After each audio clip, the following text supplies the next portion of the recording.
So when we found out we were pregnant, we had just suffered, I think, the biggest financial loss. Someone reached out to me, I think a month ago, and she has a 5-month-old, and she had just found out that she was pregnant. So she was wondering, Daisy, how did you do it, and how did you make it through? Like, will my baby survive and all that? So I discovered that it's actually important that we share that journey, that we have been there and we are okay.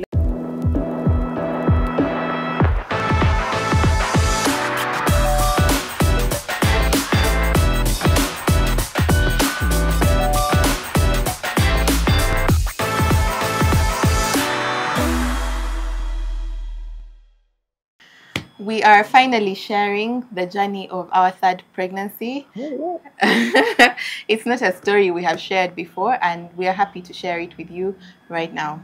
Let's get into it. So it's been a while since we had you on the channel, babe. I was here 2 weeks ago, actually. 2 weeks. Oh yeah, 2 yes, weeks. Feels like a while. But yeah, it feels like a while. It's good to have you back. Yeah, if you're new here, welcome to the channel. And if you been here already, welcome back. Please remember to subscribe, share these videos with a friend. I feel like there's a lot to learn here. There is a lot to learn. So in September of 2022, we had our third baby. He is turning 1. Actually, by the time this video comes out, he'll be turning 1, I think, that week. And we're happy to share what a blessing he is and how God's timing is so perfect. Yeah. So we conceived our sunshine in January of 2022. Must we specify the date? Or no, we're not going to specify the date, right. But January 2022, we were just living our lives and God blessed us with a baby. So now what we had written down was that maybe we would conceive at the end of 2022, and so that the baby is born in 2023. If you look at our first two, he was born in 2019 and then his sister in 2021. So now the plan was to have another baby in 2023. But God said, no. 2024. Or 2024 in his book. Yeah, but God decided to bless us with this sweet, he is such a sweet boy. And yeah, so when we found out we were pregnant, we had just suffered, I think, the biggest financial loss in our lives. Yeah, so it was a time of a lot of self-doubt, beating ourselves up, like, why did we make this decision, why did this happen? And then now we found out we were pregnant, and looking back now, I see that it was such a ray of sunshine. Like, God has his reasons, because I think if we were not pregnant at that time, it would probably have shaken us even so much more. But now it's like we had something better to look forward to. So I remember when we found out we were pregnant, we were crossing our fingers. I was praying. I was like, God, please, we're not doing it again. I remember when we went for the scan. We were like, we thought they'd be twins. Yeah, so they were like, we had better please, one baby, one heartbeat. Yeah, and it gave us so much to look forward to. And you know, this scan lady, it's like, oh wow, wonderful, congratulations. Oh wait, let me see. Like, what's going on? But it was one. Yeah. So God gave us so much to smile about, because we were really down in the pits when we suffered that financial loss. And yeah, you tell us your journey first, your thought process. My thought process. I think I was maybe disappointed in personally myself, probably because it felt like maybe I didn't plan, or I was so free that maybe I had, amongst all other things, losses and what, at least I had the ability to conceive. Yeah. But it was, for me, it was really difficult for me, because you know, one of the things that we discussed this earlier this week. Oh, I had a meeting with some friends, men, and was just saying, you know, whether we believe it or not, there are certain things that will help a family to survive or be healthy. And it has a lot to do with the state of mind of the man or the head of the home, the husband. He may not be the one who earns more.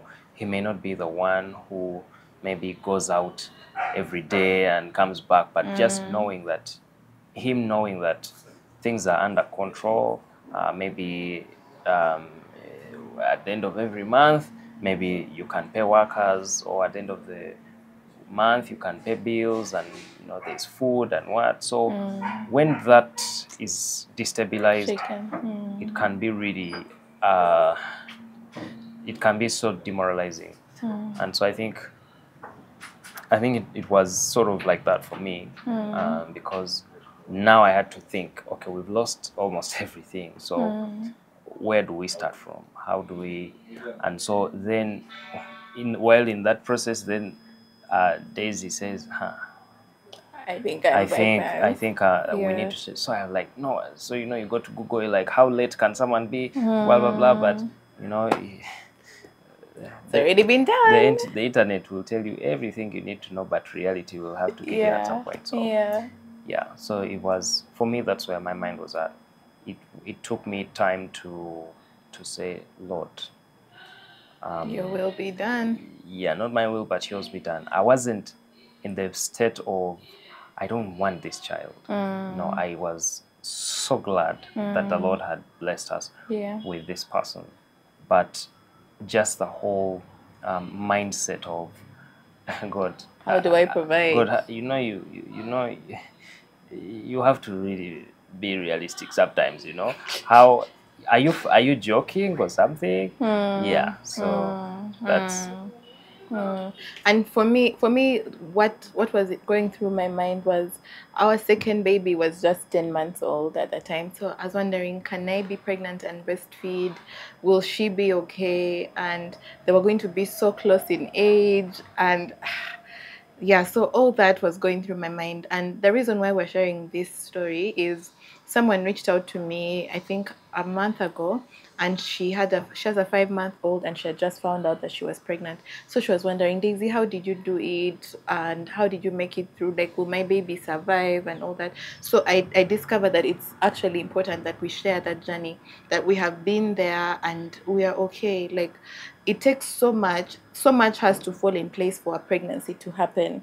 The right time, the temperature, the egg being released, that's like everything has to fall in line. The nutrients, So the chances are very slim. So for God to allow that to happen, just know that it is not a mistake. No baby is a mistake. It's just that God has brought them probably before you have planned it or whatever, but just know that God has a plan. And looking at our sunshine, he is such a peaceful baby. He is a ray of light. His name means joy, my song, my joy, and he lives up to his name. So if you are a couple and you are going through that kind of season, God has surprised you with a baby, take it within your stride, knowing that God doesn't make mistakes. He is right on time. God provided for our son. You see how we had suffered that financial loss and we're wondering how we're going to make it through? God made sure we never lacked any single thing, and he has opened up so many doors. We've never had to pick up money and say we're going to the shop to buy our son clothes, but he had new clothes, the freshest clothes in town, the freshest things in town. We had, our hospital experience was amazing. This labor experience with our third, if you haven't watched it, there's a video on that. And this labor experience was so much faster, so easy, and honestly, it was divine. So if you're going through that kind of journey, just know that God has got you. If you have a partner, well and good. If you don't, just know that you're not alone. God is with you. And many times the thoughts that might cross your mind is, maybe, let me terminate this pregnancy. Let me first remove it, and then maybe next time, maybe next year when I'm ready. That's just adding on to the burden. That's adding on to the burden. That is murder. So just hang in there, knowing that God has got you. He doesn't make mistakes. Yeah, you're right.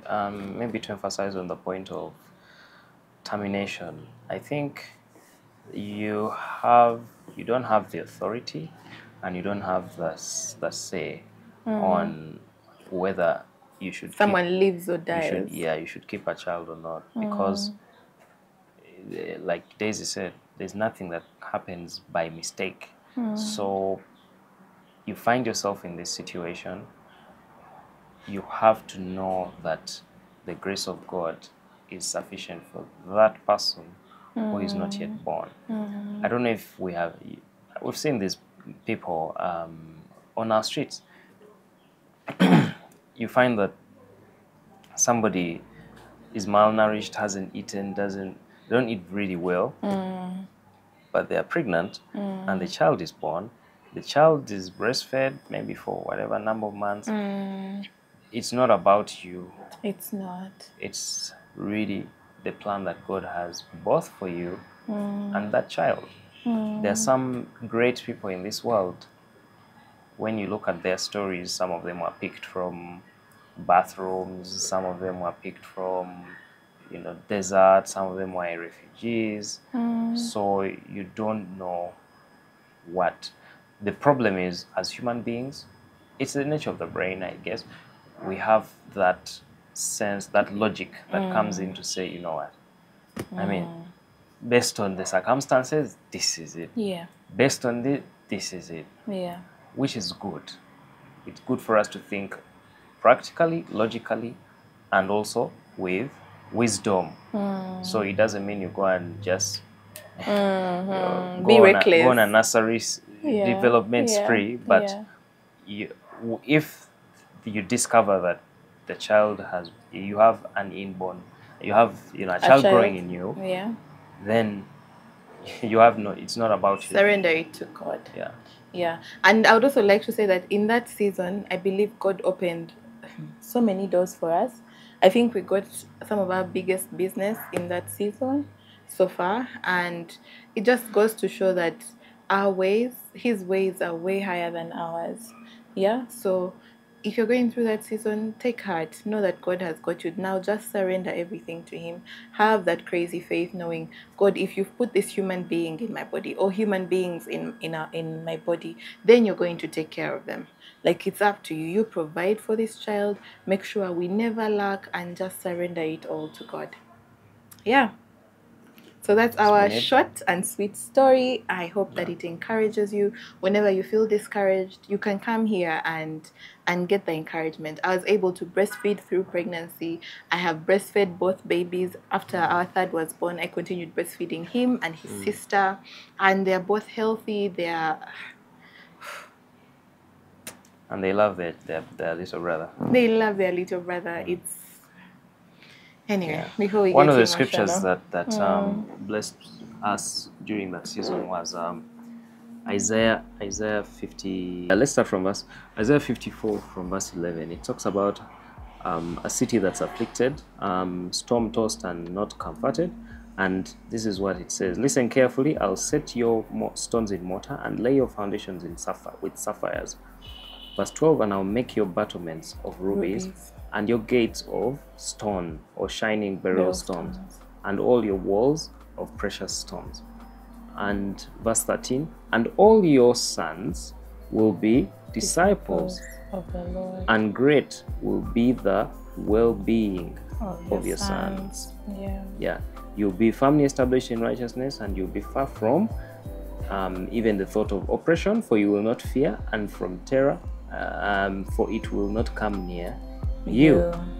So that's, of course, there's when you continue, it talks about no weapon from against you will prosper. So just know that every pregnancy is a blessing. No matter how it comes, it's a blessing. We'll see you in the next video, and don't forget, we are rooting for you. Like, share, and subscribe. Bye.